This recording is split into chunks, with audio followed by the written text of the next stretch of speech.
Popcorn lang? Apakah itu berarti di dalam paru-paru kamu mengandung popcorn? Mari kita cari tahu.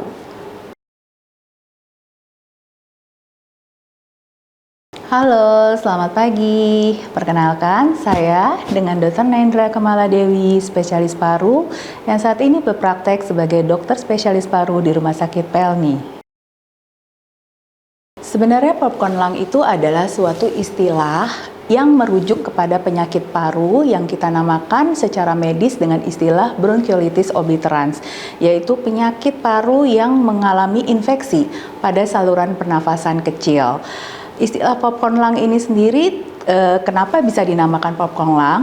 Karena pertama kali ditemukan pada beberapa pekerja pabrik popcorn microwave pada awal tahun 2000-an di daerah Amerika Serikat. Cara untuk mendiagnosis penyakit ini sendiri memang tidak berbeda jauh dengan beberapa penyakit paru lainnya. Biasanya kita memerlukan beberapa modalitas diagnostik, antara lain selain dari anamnesa dan pemeriksaan fisik, kita biasanya melakukan pemeriksaan radiologis, yaitu fototoraks, CT scan, dan atau apabila diperlukan, kita bisa melakukan pemeriksaan spirometri untuk memastikan kapasitas fungsi paru pasien. Penyebabnya sendiri banyak, multifaktor. Selain dari rokok elektrik sendiri yang mengandung salah satu zat kimia yang bersifat sebagai penyebab terjadinya popcorn lung, yaitu diasetil, tapi juga bisa disebabkan oleh beberapa faktor lainnya. Antara lain yang sering saya temukan dalam klinis sehari-hari yaitu diakibatkan oleh infeksi.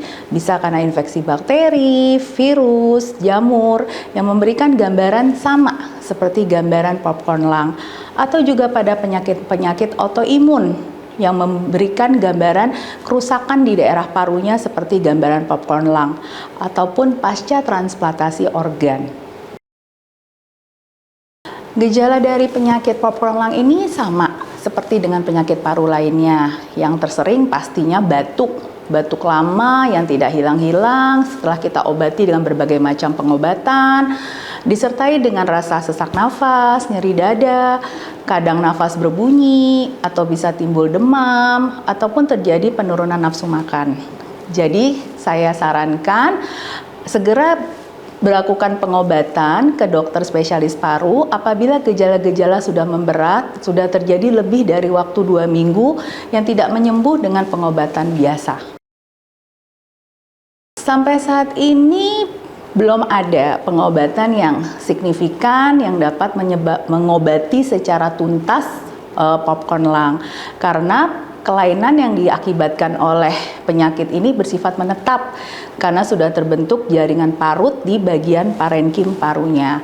Yang bisa kita lakukan adalah pencegahan, mencegah supaya tidak terjadi perburukan atau progresivitas dari gejala. Ya, pencegahan itu yang memegang peranan penting sebagai tata laksana untuk terjadi perburukan dari penyakit popcorn lung ini. Pencegahannya yang pasti seperti kita ketahui sebagian besar penyebabnya karena paparan zat kimia diasetil yang ada di dalam perasa dari rokok-rokok elektrik, terutama vape. Sehingga kita harapkan para generasi muda, Gen Z, untuk tidak menggunakan rokok elektrik yang mengandung berbagai macam perasa seperti vape. Yang kedua, pada individu-individu yang bekerja dengan paparan zat kimia yang tinggi yang mengandung salah satunya adalah zat kimia diasetil. Kita sarankan untuk memakai alat pelindung diri yang adekuat, alat pelindung diri yang sesuai dengan standar prosedur di tempat bekerja. Dan yang terakhir yang pastinya harus dilakukan, menghindari paparan polusi, menghindari paparan dari zat-zat kimia yang ada di sekitar kita, dan yang terakhir juga pentingnya yang paling memegang peranan kunci adalah menjaga sistem imun tubuh.